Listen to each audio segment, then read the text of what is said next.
Hola, en este vídeo vamos a hablar de la fisión nuclear.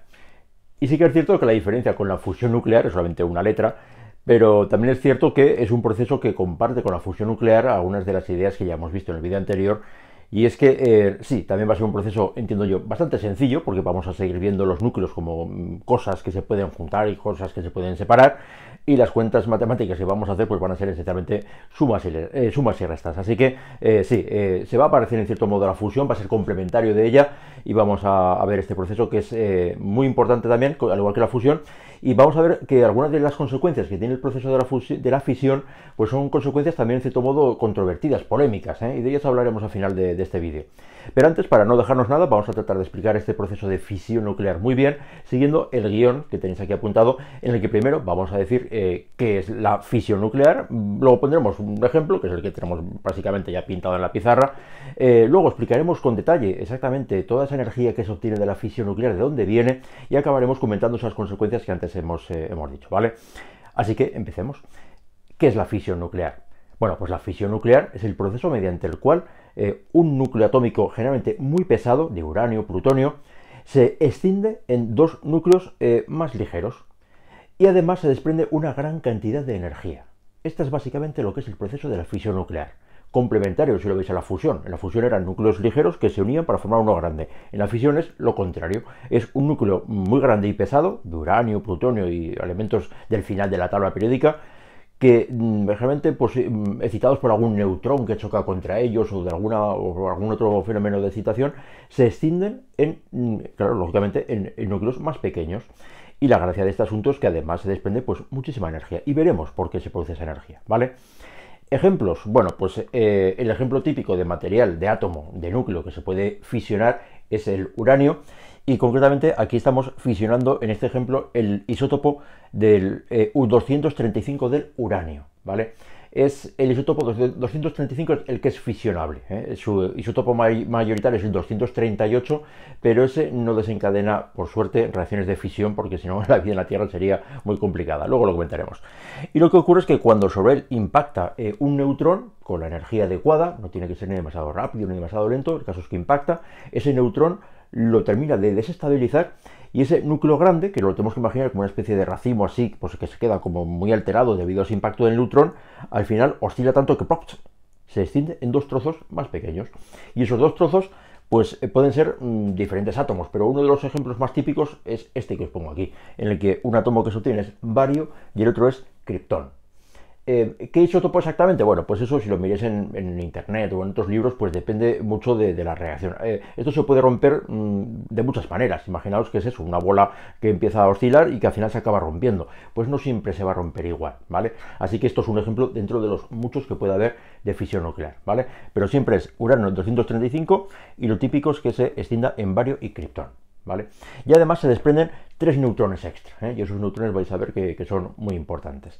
Y además se desprende pues mucha energía. ¿Qué es mucha energía? Bueno, pues concretamente en este proceso de fisión nuclear se van a desprender 170 megaelectronvoltios. Y eso para un único proceso de fisión os aseguro que es mucha energía, ¿vale? Bueno, pues este es el ejemplo, e insisto en esa simplicidad, una cosa grande que oscila y que al final se acaba rompiendo en dos trozos más pequeños, así de fácil. Y ahora pues vamos a tratar de responder la pregunta clave, y es ¿toda esa energía de dónde viene?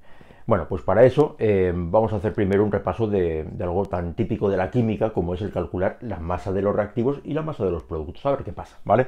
Así que vamos a calcular la masa, la unidad que vamos a emplear, por supuesto, van a ser las UMAS, y vamos a ver exactamente cuánta masa tenemos en los reactivos y en los productos. Y aquí lo primero que tenemos es un neutrón que su masa, diríamos que es aproximadamente una UMA. Vamos a hacer las cuentas bien. Es una UMA, ojo, es 1,006 UMAS. 009 UMAS. Y la masa del uranio 235, diréis, hombre, 235 UMAS. Vamos a hacer las cuentas bien. Esto es exactamente 235, y miro mi chuleta, 0,04 UMAS. Esta es la masa que tenemos en los reactivos. Y en los productos, la masa del bario será aproximadamente 144. Bueno, pues no llega a ser 144. Es exactamente 143,92 UMAS. Y la masa del criptón, que sería básicamente 89, tampoco llega, es 88,92 UMAS. Y de nuevo se obtienen 3 neutrones, así que tendremos aquí también 3 por 1,009 UMAS. Y vamos a ver exactamente pues la masa que hay al principio y la masa que hay al final. Vamos a calcular esto y vamos a calcular esto. Y para eso, bueno, pues lo dicho, vamos a sumar y luego vamos a restar. Así que si sumamos la masa de los reactivos tendríamos 1,009 más 235,04. Esto me da una masa de 236,049. Sí, 236,049 UMAS. Y ahora vamos a hacer lo mismo con la masa de los productos. Y esto me va a salir 143,92 más 88,92 más 3 veces 1,009. Esto me sale 235,867. Y sí, estáis viendo bien, efectivamente la masa no se conserva exactamente. Exactamente se ha perdido una pequeña cantidad de masa. Vamos a calcular cuánta masa se ha perdido. Vamos a restar la masa del principio menos la masa del final, y si hacemos esa resta me sale 49, 0,182 UMAS. Esta es la masa que se pierde en la reacción química de fisión. Y no en esta. La mayoría de las reacciones nucleares de fusión, y también en esta, por supuesto, de fisión, siempre se va a perder una pequeña cantidad de masa. Y esa pequeña cantidad de masa, pues sí, va a ser ni más ni menos que la responsable de toda esa energía que se va a obtener. Así que tendremos que utilizar alguna relación que conozcamos y que sea muy importante entre la masa y la energía. Y la relación, bueno, pues vamos a ponerla porque es una de las fórmulas más bonitas de poner y llega el momento de emplearla. Vamos a decir eso de que la energía es igual a la masa por la velocidad de la luz al cuadrado. Así que vamos a calcular cuánta energía está asociada a esta masa que se ha perdido. Quizá esa masa, cuando se transforma en energía mediante esta fórmula, me explica esos 170 megaelectronvoltios. Pues sí, yo creo que la respuesta va a ser afirmativa, pero vamos a hacer bien las cuentas y para eso, pues ya digo, es una fórmula sencilla, pero tenemos que tener cuidado, como siempre, con las unidades, porque aquí la masa hay que ponerla en kilogramos y aquí lo que he calculado ha sido el defecto de masa en UMAS. Y para hacer esa equivalencia, pues nos suelen dar un dato pues que lo tienes aquí apuntado, que una UMA son estos kilogramos que tenemos aquí. Así que cuando pongamos aquí la masa, pues vamos a ponerla en kilogramos. Vamos a poner aquí 0,182 y lo multiplicaremos por ese número de ahí abajo, 1,66 por 10 elevado a menos 27. Esta es la masa en kilogramos. Y además ahora tenemos que multiplicarla por la velocidad de la luz al cuadrado. Suele ser un número que conviene que conozcamos, pero si nos lo dan mejor. Y esa velocidad de la luz, pues ya sabéis que no es pequeña, es 3 por 10 elevado a la 8. Y encima hay que elevarlo al cuadrado. Así que, pues sí, va a ocurrir que a partir de una pequeña cantidad de masa, quizá vamos a obtener mucha energía. Y esta cuenta, pues sí, mejor que la calculadora. 1,66 exponencial menos 27. Aquí tengo la masa en kilogramos, ya lo multiplicamos por la velocidad de la luz elevado al cuadrado y eso me sale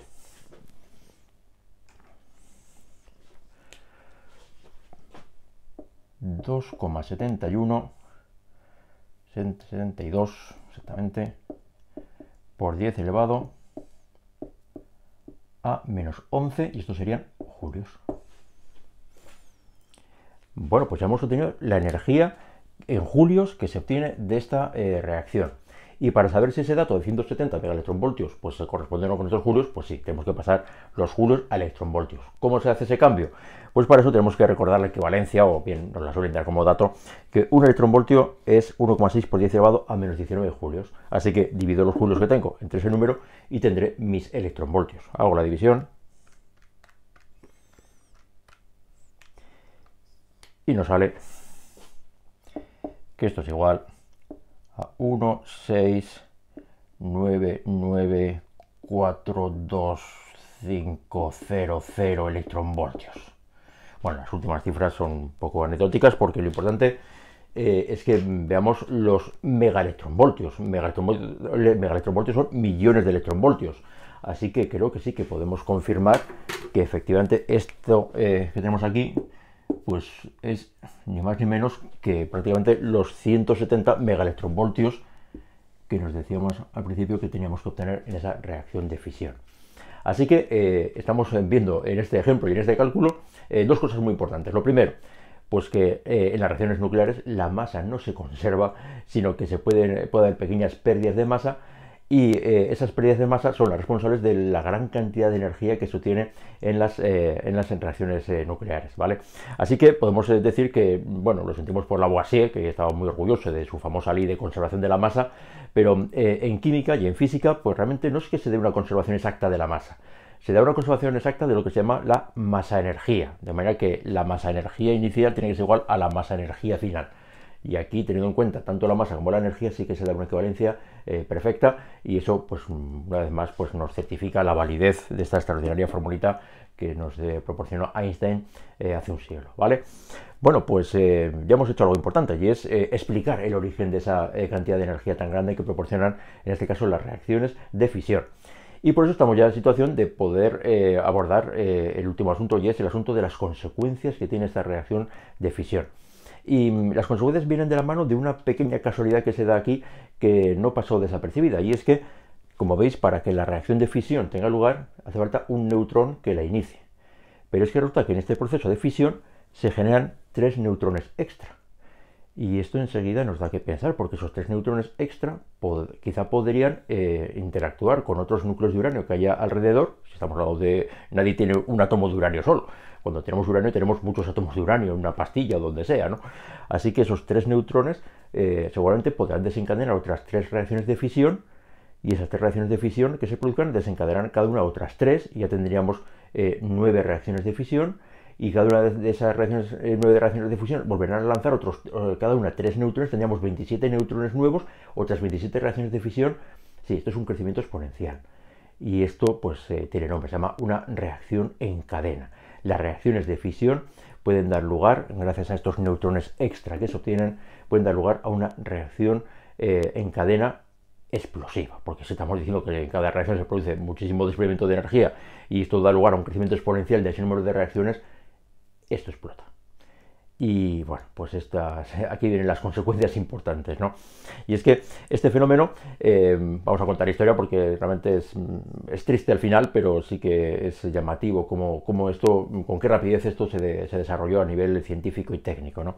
Y es que este fenómeno fue descubierto por una física austríaca, Lise Meitner, en el año 1938.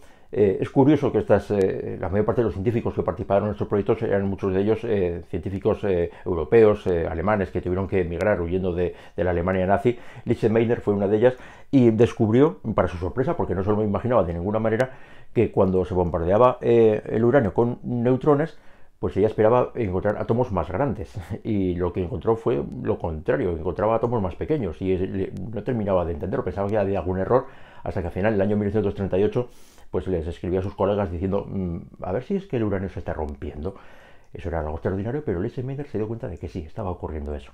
Año 1938.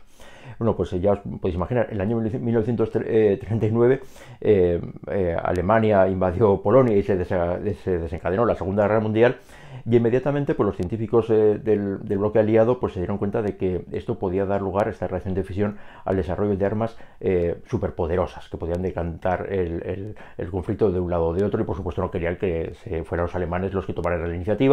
Así que convencieron a Einstein para que escribiera en el año 1939 una carta al presidente norteamericano Franklin Delano Roosevelt explicándoles que esto podía hacerse.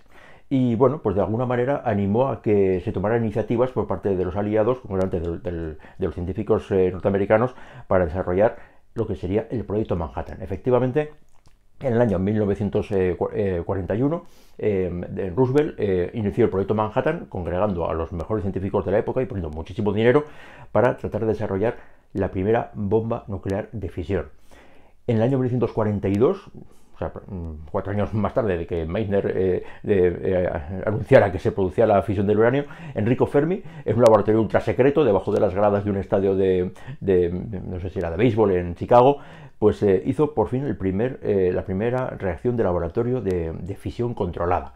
Es en el año 42 y ya os podéis imaginar, en el año 1945 pues fue cuando se hizo ya en julio el primer ensayo de la bomba nuclear que se explotó en el desierto de los Álamos. Eso fue en julio y en agosto, pues sí, fue cuando ya se bombardearon las ciudades de Hiroshima y Nagasaki con 2 bombas nucleares de fisión. Y esto fue algo muy grave. Bueno, pues esta historia la nombro sobre todo para que veáis lo rápido que se desarrollaron los acontecimientos a partir de una idea pues que fue sorprendente, y en cosa de 5 o 6 años ya hubo unas consecuencias terribles con esa bomba, ¿no? Bueno, pues esta es la parte fea, porque luego hubo un desarrollo posterior, y es que claro, si esto proporciona una gran cantidad de energía, si pudiéramos controlar esa energía, quizá podríamos desarrollar reactores nucleares de fisión controlada para conseguir producir energía eléctrica. Pues sí, son las famosas centrales nucleares que hoy en día tenemos distribuidas por todo el mundo, ¿no? Vamos a explicar cuál es la idea. La idea es, de alguna manera, controlar esas reacciones de fisión. ¿Cómo? Bueno, pues el problema viene de que un neutrón acaba, tras la fisión, soltando 3 neutrones, y no queremos eso, no queremos ese crecimiento exponencial. Nos gustaría que cada neutrón desarrollara un único neutrón, y así la reacción de fisión sería una cosa como mantenida, ¿no? Bueno, pues el truco está en eliminar de estos 3 neutrones, eliminar 2 de ellos. Y eso, bueno, pues se puede hacer. Hay un dispositivo que se desarrolló a mediados del siglo pasado, y ese dispositivo pues lo que hace es moderar las reacciones de fisión mediante un sistema de... Bueno, vamos a hacer el dibujo porque es un dibujo bastante típico de cómo es un reactor nuclear de fisión. Los reactores nucleares de fisión tienen forma de cuba, y dentro de esa cuba pues se meten las famosas pastillas de combustible, ¿no? Estas pastillas pues son las que salen en las películas, o las que a veces maneja Homer Simpson, y estas pastillas de combustible no son de, por cierto, de uranio, sino que son de dióxido de uranio. Son unas pastillas cerámicas.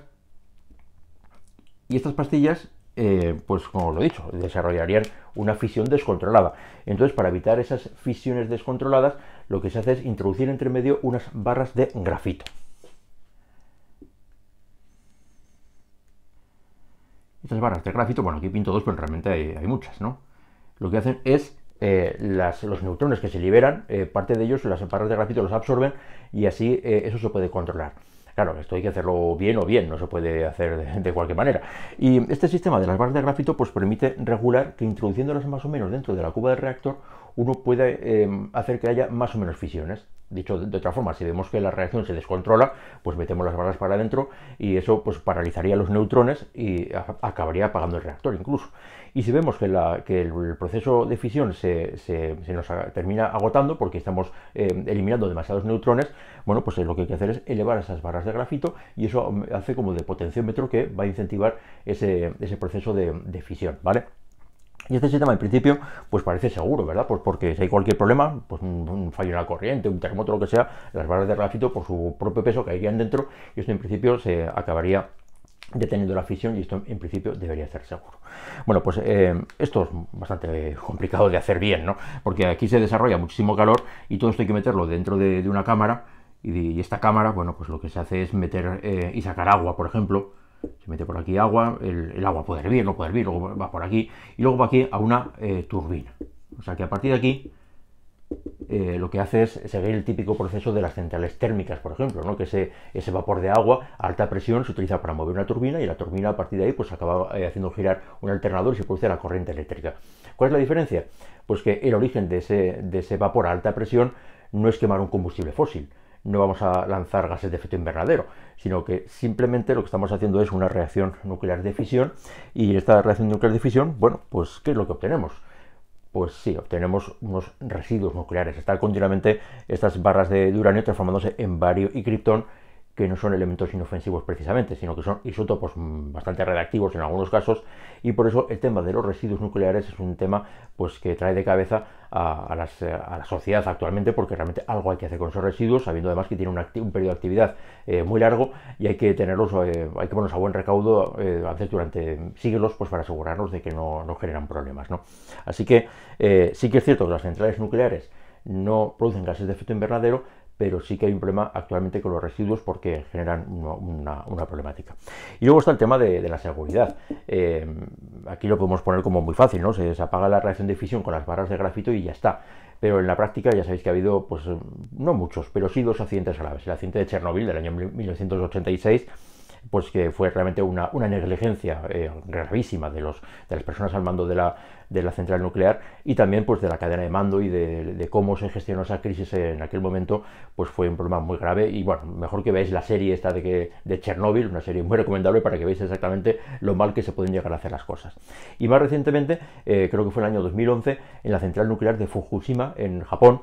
Ahí lo que sucedió fue que, bueno, la central era estupenda, pero hubo un terremoto, como suele haber normalmente en Japón, seguido de un maremoto, pues fruto de esas 2 situaciones extremas, pues los sistemas de seguridad no pudieron responder. O sea, concretamente a raíz del terremoto sí que se activaron los sistemas de seguridad, pero luego llegó un maremoto al cabo de 45 minutos y los sistemas de seguridad pues fueron anegados simplemente por el maremoto, así que la central pues entró en un periodo crítico y generó pues muchísimos problemas, ¿no? ¿Quién tuvo ahí la culpa? ¿El maremoto? No, realmente yo creo que ahí el problema estaba en que no era el mejor lugar del mundo, un sitio con tanta probabilidad de terremotos y maremotos, el poner una central nuclear, además muy cerca de muchísima población civil como hay en Japón, ¿no? Así que ya veis que los problemas a veces no están tanto en las propias centrales, que pueden ser todos los seguras que queramos, sino en la gestión que se hace de las mismas, ¿no? Sí, ya os he dicho que es un tema muy controvertido.